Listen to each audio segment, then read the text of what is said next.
আরেকবার প্রশ্ন করেছে মিলাদ ক্যাম্প করা যাবে কি যাবে না, ইসলামী শরীয়তের বিধান কি? এতক্ষণ ধরে কি বুঝলেন জুমার খুতবাতে?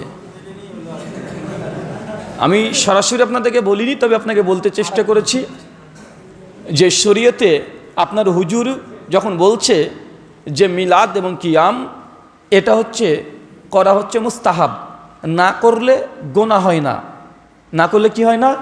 গোনা হয় না, তবে করলে নেকি হয়। এটা মুস্তাহাব, কেননা এটা বিদাতে হাসানা, আপনার হুজুর বলেছে, তাই তো বলে, তাই না? যে মিলাদকে আমরা বলি না যে ফরজ ওয়াজিব, আমরা বলি এটা মুস্তাহাব কাজ, বিদাতে হাসানা কাজ, করলে নেকি হয়, না করলে গোনা হয় না। অতএব যারা মিলাদ কিয়াম করছেন না, অন্তত করে গোনা তো করছেন না, তাই না? যারা করছে তাদের মধ্যে সংশয় আছে। কেন?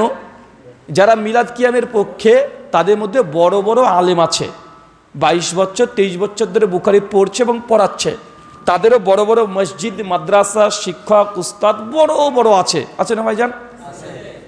যারা মিলাদের পক্ষে আছে তাদেরও আছে, তাদেরও বড় বড় আলেম আছে, ওলামা আছে, শেখ মাশায়েখ, বড় বড় জুব্বা পাগড়ি, সব কমতি কিছুতেই নেই। যারা পক্ষে আছে তাদেরও আলেম আছে, যারা বিপক্ষে আছে তাদেরও কি আছে? আলেম মাশায়েখ আছে। এখন আমি আপনি সাধারণ মানুষ, অত বাবা কোরআন হাদিস বুঝি না বাপু, আমি অত রিস্কের মধ্যে যেতে চাই না। তাহলে আপনার কি করণীয়?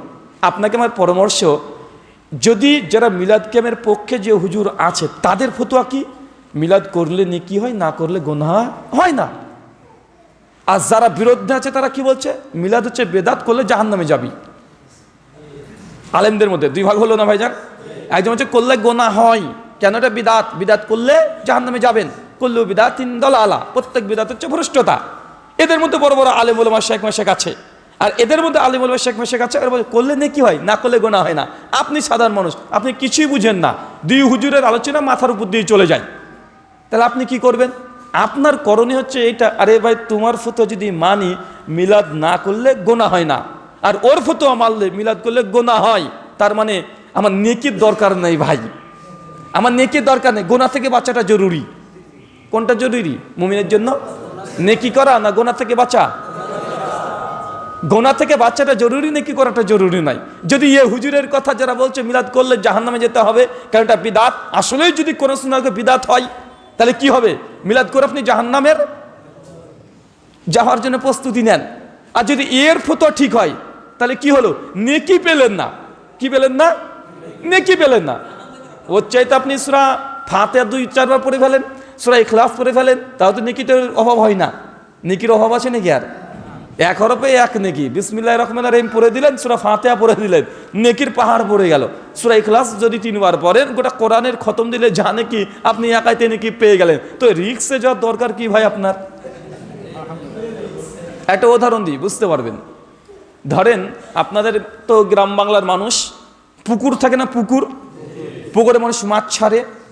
এখন আপনার একটা পুকুর আছে, পুকুরে মাছ ছেড়েছেন, সারাদিন ধরে মাছকে তুলেছেন, তুলে তুলে 3, 4, 5, 6 ড্রাম লোড হয়ে গেছে মাছ। সন্ধ্যাবেলা আজান হচ্ছে হাইয়া আলাস সালাহ, সঙ্গে সঙ্গে আপনি চলে আসছেন যে না আজান পড়ে গেছে, পুকুরে মাছও শেষ।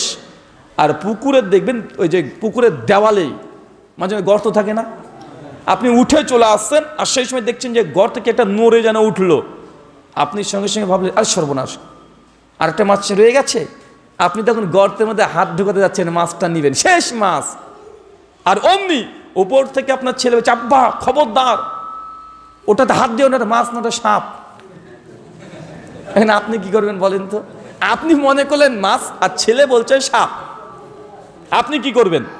এখন মাছ মনে করে কি সাপ ধরে মরবেন, না মাছটাকে সাপ মনে করে ভয় ফেলে দিয়ে চলে আসবেন? কি করবেন? আরে একবার যদি সন্দেহ হয়ে যায় দুনিয়া, আরে ভাই আমার একটা মাছের দরকার নেই, মাছ হোক, সাপ মনে করে পালিয়ে আসবো, তাই না ভাইজান? তো এতগুলো শরীয়তে আমল ইবাদত আছে, আপনার এই কোনটা বিদাত, ওলামাদের মধ্যে মতভেদ আছে, ওইখানে যাওয়ার কি দরকার ভাই আপনার? আপনি কম জ্ঞানী মানুষ, কোরআন হাদিস বুঝেন না, যখনই হুজুররা বলছে যেটা বিদাত আর কে বলছে না এটা মুস্তাহাব, তো আমার মুস্তাহাবের দরকার নাই তো। আমার অনেক ভালো ভালো সুন্নাত আমল পড়ে আছে, অনেক দোয়া জিকির আজকার নেকির অভাব নাই, অনেক কাজ আছে। ওই বিদাতের মধ্যে হুজুরে ফতোয়া দিয়ে দিয়েছে, ওই রিস্ক আমার যাওয়ার দরকার নেই, আমি সেফ জোনে থাকবো, আমি সুন্নাত আমল করবো। তাই হুজুরকে বলবেন হুজুর বিদাতও বুঝি না, মুস্তাহাবও বুঝি না, সুন্নাত কি আছে সেটা বলেন। কথা বুঝতে পারলেন না ভাইজান? সুন্নত হচ্ছে নিরাপদ জায়গা। আর যখন হুজুর বলছে মুস্তাহাব, মুস্তাহাব মানে কি জানেন?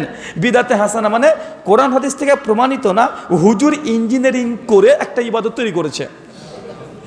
বুঝতে পারলেন না ভাইজান? নবী যে কাজ করেছে এটা কি বলবে? সুন্নাত বলবে না? হয় সুন্নাত হবে, নাই ওয়াজিব হবে, নাই সুন্নাতে মুআক্কাদা হবে, গায়ের এগুলো হবে। মুস্তাহাব কখন আসে? মুস্তাহাব বেশিরভাগ আসে কোরআন হাদিস থেকে প্রমাণিত নয়, হুজুর এখানে ইঞ্জিনিয়ারিং করে মাতব্বরি করে একটা ইবাদত তৈরি করে দিয়েছে। মুস্তাহাব মানে ভালো, কোরআন হাদিসে নাই, তবে আমলটা ভালো। আমার দরকার নেই বাবা তোমার ভালো, আমাকে সুন্নাত দাও, আমি সুন্নাতের প্রেমিক, তাই না ভাইজান? শুকরান।